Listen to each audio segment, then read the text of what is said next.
Hey good people, and welcome back to the channel. Over the next several minutes, it'll be my pleasure to share my thoughts on the first episode of Season 2's Naked and Afraid Last One Standing. So if you're new to the channel and you haven't subscribed yet, feel free to hit that button and help me reach my goal of 3,000 subs before the end of the summer. So without any further delay, let's jump right in. I want to start my review off a little differently this year by giving my rating for the episode up front. On a scale of 1 to 10, I would rate this episode a solid 9. Coming into Season 2 of Last One Standing, I made an entire video dedicated to potential changes that the show needed to make in order to fix the mistakes that we saw in Season 1. For those that may have forgotten, in Season 1 of Last One Standing, survivalists were paired up into groups of 2 in the first leg of the challenge, and if one teammate tapped out during that time, then the other teammate would be forced to exit the process unless it was a med tap out. The remaining survivalists were then grouped into 2 teams for the second leg of the competition, and the third leg of the competition was supposed to be every man for themselves. However, nearly all the cast members made a pact to work together and share everything while shutting Jeff out of the process, and this made the show somewhat hard to watch. But ladies and gentlemen, I am proud to say that the showrunners have finally saw the light when preparing for Season 2. Maybe they checked out some of my reviews from last season, maybe they had a come to Jesus moment with Jeff, or maybe they just listened to the concerns of the millions of people who watch the show. But the reoccurring theme for this episode is that today is a new day, and the show is indeed a competition. Now, there were several changes that the showrunners made to this season to ensure that the competition would be fair, and that there will be no weak links skating through the process like in Season 1. The first change is that there was a double elimination challenge on the very first day. In this challenge, the men and women had to compete in a time challenge in separate groups, and the man and woman who finished their respective challenge last had to leave the competition for good. I like this change because it separates the skilled from the unskilled off-rip, and it also lets the other cast members know that the showrunners are taking no prisoners this season. The second major change this season is that the remaining cast members have to split up into 4 groups of 3 instead of 6 groups of 2 like in Season 1. To me, this change is significant because in Season 1, a few survivalists were med-tapped during the first leg of the challenge, and it left Jeff and Wes having to finish the first leg without a reliable partner. Wes was fortunate enough to have other survivalists that looked out for him, but when Jeff's partner tapped, it put him in a handicap. With 3 survivalists per team, the cast members have a better chance of making it further through the first leg of the challenge. The third major change was that the show no longer has a policy that if one cast member voluntarily taps out, the other one is eliminated from the competition. I always thought that this rule was a tad bit unfair, and the show shouldn't bother casting people who haven't proven that they can dig deep and survive these type of challenges.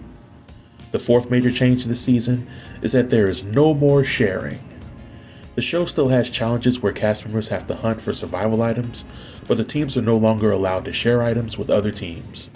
However, trading and bartering is allowed, which I think is fair and is something that Jeff could get behind. And the last major change for the season is that stealing unattended items is completely allowed. Now, this might be a controversial change from last season because there was never really anything in the show's rules stating that cast members couldn't steal from one another. However, it was frowned upon when Jeff tried to steal from Steven last season. But this season appears to be a complete free-for-all, and I can definitely rally behind all the other changes that were implemented.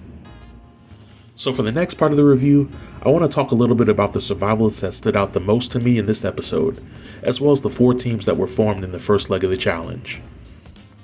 Season 2 of Last One Standing features 3 returning survivalists from Season 1, Jeff, Gary, and Dan. Gary and Jeff made it close to the finale, while Dan made it all the way to the finale, but finished shy of winning the competition. I'm somewhat surprised that Matt and Steven didn't come back this season, though I'm not sure whether they flat out refused to come back, or if the showrunners didn't want them back due to potential conflicts with Jeff.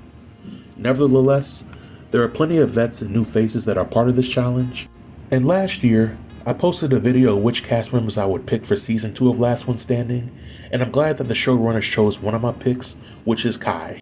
As we all saw in this episode, Kai was the second woman to finish the elimination challenge, and Kai's performance in this episode alone is a lot more impressive than all the performances of the women from last season combined. So I expect great things from Kai in the upcoming episodes. Since we're on the topic of women, I was pleasantly surprised by Trish in this episode. Trish was the first woman to finish the elimination challenge, and it seems like she's going to be a great fit for her respective team. I know that Trish has gotten a bad rep for some of her past challenges on Naked and Afraid, but if I'm giving her a clean slate and judging her by this episode alone, I think that Trish may be ready to make some waves in the competition. Unfortunately, Russell and Lacey were the two survivalists that were sent home after finishing last in the double elimination challenge. Both Russell and Lindsay started off strong in their earlier parts of the challenge, but they fell behind when they had to make a primitive hook to retrieve their map from the pond. I think that this elimination is significant because it lets the newcomers know that making it to the end of the overall challenge will not only require them to survive in the wilderness, but it'll require them to complete challenges in a timely manner. And the slow pokes and weak links will be exposed relatively early on the show. Now I gotta talk about Jeff for a little bit. I think I'm in the majority when I say that I'm glad that Jeff is back for the second season, but unfortunately, I still see some of the same issues with him that I saw in season 1. I think that Jeff has a ton of heart and determination to make it to the finale, but I don't think that he has the skills to compete in the time challenges as the competition gets more fierce. In this episode, Jeff had an amazing strategy when it came to making a primitive hook to get his map out of the water, if the challenge wasn't timed. But he spent a lot of time to get this done, and some of the newer cast members like Darren and Fernando are bringing skills and speed to the competition. And while I want Jeff to make it far in the competition, I feel that he may come up short towards the final leg of the challenge, if there are more time challenges to come like this one. And the last group of survivalists that stood out the most in this episode were Gary and Dan. I think that Dan and Gary are one and the same, in that they came into the second season ready and willing to do whatever it took. Gary made a strong statement by being the first man to finish the elimination challenge. And we all know that Gary is one that likes to play the long game. Dan finished the middle of the pack in his elimination challenge, but he was instrumental in helping score a bow and arrow for his team. Both Dan and Gary have taken on roles of leadership for their respective teams, and I believe with their experience, they stand the best chance of making it to the finale. Now speaking of team, after the elimination of Russell and Lacey, the remaining survivalists were split into 4 teams of 3. I'll spend a little time talking about the teams in order of who I feel are the strongest to the weakest. The first team is of Dan, Trish, and Fernando. I picked this team as the strongest because of how much they were able to accomplish throughout the episode. In my opinion, they built the most impressive shelter out of the other teams, and they were able to secure a bow and arrow as well as a fishing asset during the cash challenge. I think that as a team, Dan, Trish, and Fernando are firing on all cylinders. And while I haven't seen much of Fernando on Naked and Afraid, I think that he is one of the biggest sleepers in this competition, and I think that he will make it very far. The second team is of Kai, Belent, and Darren. I think that this team is very strong and on par with the first team. The only difference between this team and the first team is simply resources. This team was only able to secure a fishing asset in the cash challenge, and their shelter isn't as great as the first team's shelter. I don't have any concerns for this team's ability to survive during the first leg of the challenge, but if there are any more time challenges, I think Belent may struggle to keep up with some of the younger cast members. The third team is of Gary, Lindsay, and Danny. I respect all the survivalists that are on this team tremendously. However, this is the only team with 2 women on it, and that will leave Gary with the task of doing a lot of the heavy lifting for the group. In my opinion, if Gary overexerts himself because he has to carry more than his fair share, then that may leave him depleted when it comes to competing in the group challenges. I also feel that this group has a slight disadvantage because of Danny. Because stealing unattended items is now perfectly legal in the challenge, Danny took it upon herself to steal from Jeff during this episode. Danny saw a rope that Jeff wasn't using, and she took it upon herself to steal it from him. Jeff is definitely the king of sabotage, and stealing from Jeff let him know that it's open season in this competition. I was slightly disappointed that Jeff didn't try to steal the team's bow and arrow when he had a chance. I mean, he could have at least stolen some of the arrows and given them back in exchange for the rope.